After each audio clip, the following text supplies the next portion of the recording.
अगर हम वर्ल्ड की पॉपुलेशन को दो पार्ट में डिवाइड करें ना, तो मोर देन 90% लोग ऐसे हैं जो अपनी पूरी लाइफ मीनिंगलेस डिफिकल्टीज से लड़ने में गुजार देते हैं। ना उनकी लाइफ पर उनका कोई कंट्रोल है, ना वो करेजियस है। पूरा दिन जेलियसी, फियर, रिग्रेट और प्रोक्रेस्टिनेशन में ही खत्म हो जाता है और इसकी वजह से उनकी लाइफ डे बाय डे और बद से बदतर होती हुई चली जाती है। और बाकी बचे 10% यानी दूसरे तरीके के लोग, उनके पास एक पिल है, एक सीक्रेट गोली, जिसका वो डेली यूज करके हैप्पी है, करेजियस है। ना उनके पास पास्ट को लेकर के कोई रिग्रेट है, ना फ्यूचर को लेकर के कोई चिंता।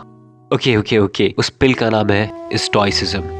ऐसी ही मीनिंगलेस प्रॉब्लम से लड़ने के लिए Marcus Aurelius, Epictetus, Seneca, Zeno, Musonius Rufus और बहुत सारे फिलोसोफर्स ने स्टोइसिज्म का यूज किया था। बेसिकली स्टोइसिज्म फिलोसफी का एक स्कूल था जिसे जिनो ऑफ सेटियम ने 3rd सेंचुरी बीसी में एथेंस में बनाया था। स्टोइक वर्ड ग्रीक के वर्ड स्टोआ से मिलकर के बना है। स्टोआ एक जगह थी जहाँ पहले जिनो अपने स्टूडेंट्स को फिलोसफी के बारे में समझाया करता था, डिस्कस करता था। स्टोइसिज्म की फिलोसफी हमें समझाती है वो चीजें जिसे एपिक्टेटस ने रीजन चॉइस कहा है, इसके बाहर है, ना तो उन पर हम भरोसा कर सकते हैं, ना ही उन्हें कंट्रोल कर सकते हैं। जब हम इनके बाहर की चीजों को कंट्रोल करने की कोशिश करने लगते हैं तो फिर यही हमारी सारी एंजाइटी और अनहैप्पीनेस की वजह बन जाती है। स्टोइसिज्म में बार बार 4 चीजों पर बहुत ज्यादा जोर दिया गया है: self control, courage, justice and wisdom. बाहरी चीजें कभी भी हमारी परेशानियों की वजह नहीं बन सकती, बल्कि बाहरी चीजों को लेकर के हमारी धारणाएं हमारी परेशानियों की वजह बनती है। हम बाहरी सिचुएशंस, इवेंट्स और लोगों के ओपिनियंस को कैसे इंटरप्रेट करते हैं, कैसे रिएक्ट करते हैं, ये हमारी परेशानियों या खुशियों की वजह बनती है। स्टोइक फिलोसोफर और ग्रेट एम्परर मार्कस एरेलियस अपनी प्राइवेट डायरी में जर्नलिंग क्या करते थे, उसमें वो अपने थॉट्स लिखा करते थे। इन्हीं सारे थॉट्स को आज मेडिटेशन के नाम से जाना जाता है। आज हम उन्हीं थॉट्स को लेकर के डिस्कस करेंगे जो आपको बहुत ज्यादा स्मार्ट बनाने वाले हैं, आपकी लाइफ को खुशियों से भरने वाले हैं। One path to serenity.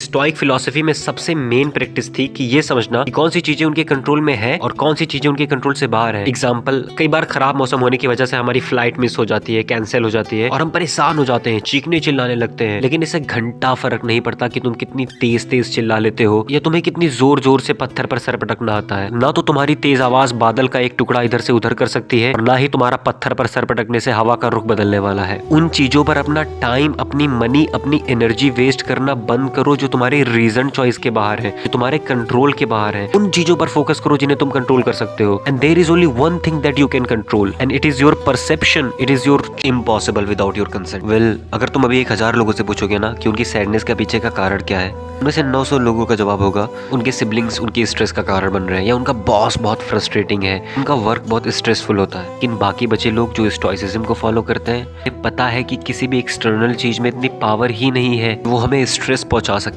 Now here is a secret. जितने भी स्टोइक्स होते थे ना, वो एक वर्ड का यूज करते थे, हाइपोलिप्सिस। मतलब होता है माइंड के द्वारा बाहरी चीजों को लेकर के निर्णय लेना या धारणाएं बनाना। एंड हमारी खुशी या हमारा दुख हाइपोलिप्सिस पर डिपेंड करता है, ना कि बाहरी इवेंट्स पर। Wherever you go there your choice is. Marcus Aurelius, Zeno, Seneca, Epictetus, ये सब जितने भी स्टोइक्स होते थे ना, ये सब अलग अलग बैकग्राउंड से आए हुए थे।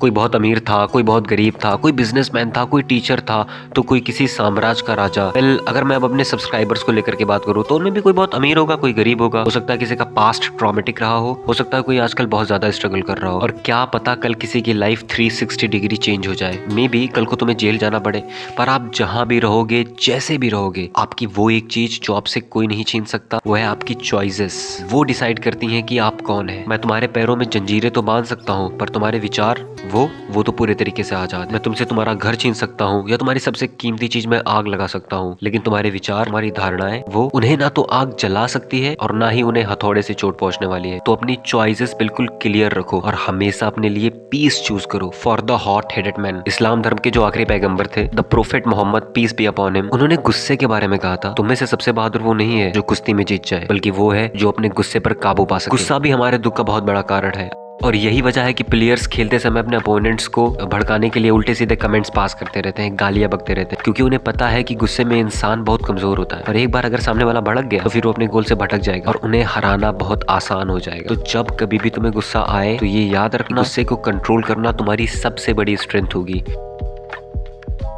The source of your anxiety. Anxious father जो होता है ना, वो हमेशा सोचता है कि वो अपने बच्चे के लिए बिल्कुल सेफ इन्वायरमेंट क्रिएट कर दे, जिसमें उसको बिल्कुल रिस्क ना लेना पड़े, बिल्कुल भी कोई प्रॉब्लम ना हो। एक एंग्जियस ट्रेवलर जो होती है, वो हमेशा सोचती है कि उसे कोई ट्रैफिक ना मिले, मौसम हमेशा साफ रहे। उसी तरीके से जो एक एंग्जियस इन्वेस्टर होता है, वो सोचता है ना कि हमेशा मार्केट ग्रो करती रहे, और ऐसे ही बाहरी चीजों को कंट्रोल करने के चक्कर में वो सैडनेस और एंजाइटी को बुलावा देते रहते हैं। Prepare your self for the negativity. जहां तक मुझे पता है, सुबह उठते ही हम पूरी पॉजिटिविटी, पूरे मोटिवेशन के साथ दिन की शुरुआत करते हैं, और जो कि ऐसा करना भी चाहिए। लेकिन शाम होते होते क्या होता है, हमारे हाथ लगते हैं सिर्फ स्ट्रेस और एंजाइटी। पता है क्यों? क्योंकि ना हम दुनिया को बिल्कुल सुपरफिशियली, बिल्कुल झूठे तरीके से देखते हैं। लेकिन स्टोइक्स अपने दिन की शुरुआत बिल्कुल अलग तरीके से करते थे। वो अपने दिन की शुरुआत नेगेटिव विजुअलाइजेशन के साथ करते थे। मतलब वो जब सुबह उठते थे तो वो खुद को ये याद दिलाते थे कि आज उन्हें दिन में बहुत बुरे बुरे लोग मिल सकते हैं। आज हो सकता है किसी धोखेबाज से मुलाकात हो जाए, किसी गुस्से वाले, किसी नफरत भरे लोगों से मुलाकात हो जाए। आज हो सकता है उनकी कोई बहुत प्यारी सी चीज खो जाए। कि वो खुद को ऐसे प्रिपेयर करते थे कि ये सारी रियलिटी है लाइफ की, और अगर ये होने भी वाली है तो इससे उनको फर्क नहीं पड़ेगा, बिकॉज वो तैयार है इनके लिए। सो या that's very powerful, that's what we need to understand.